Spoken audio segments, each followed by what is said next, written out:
Alam mo, si OA, isda lang yan. Sirena ka.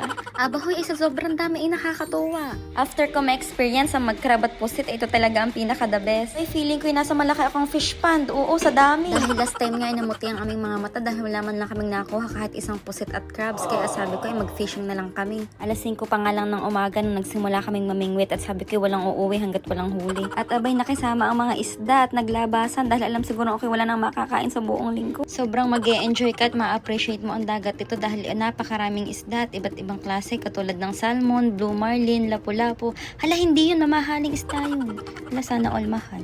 At sa tunay, dito lang ako nakakita ng ganitong klaseng isda, yellowtail ang tawag nila dyan. Meron din silang tinatawag na banak at tulis. At sakto nga nung nagpunta kami ay tag yellowtail daw. Masarap daw yan sa sinabawan lalo sa prito dahil fresh na fresh pa. Ay, sana all fresh. At yan nga nung bandang alas 8 na ay sobrang dumami na ang isda. As in, nakakatuwa. Hindi ko nga alam kung anong uunahin kong itapon. Kung yung sima ba o yung katabi ko.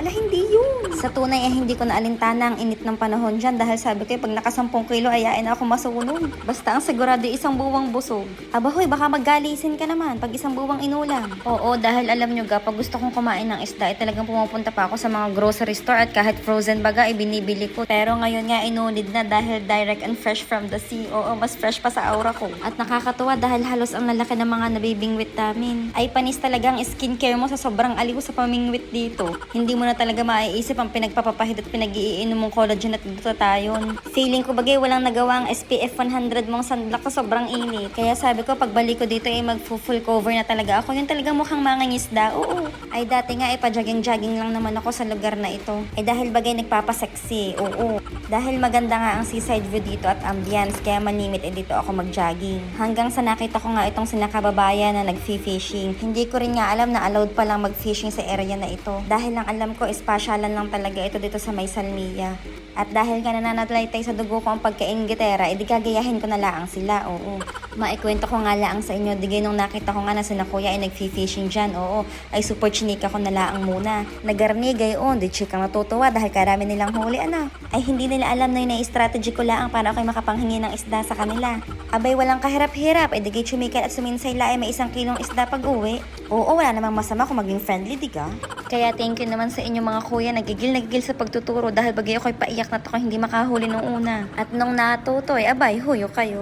At kinabukasan ngay abay mga kinanggulat at ako may bitbit na ring pamingwit. Inagahan ko na rin para mauna ako sa pwesto. Halahoy ng agaw. At pagkarating ko nga ay nandun na nga sila sa pwesto. Mababait naman sila, hindi nangangagat. Nakakatuwa dahil kahit ibang lahi ito rin ang nagiging pastime. Hindi ko alam kung ilang kilo lahat ng nahuli ko pero sure akong bago ko maubos yan, tutubuan na rin ako ng buntot. Kung may 1 linggong pag-ibig ay meron ding 1 linggong ulam. Nagprito lang din ako ng ilang perasong pang ulam at namigay din ako dito para naman masabihan akong mabait na kapitbahay. Sawa na kasi ako na puro ganda na lang ang tawag nila sa akin. Pero kidding aside, thank you kina kuya na tumulong sa akin sa pamimingwit. Itinawid niyo ang 1 linggong gutom ko. Huwag kayong mag-alala, babawi ako sa inyo pag naging artista na ako. Huy, feeling! For my 30 years of existence, nakakatuwa lang na i-experience ko yung mga ganitong bagay.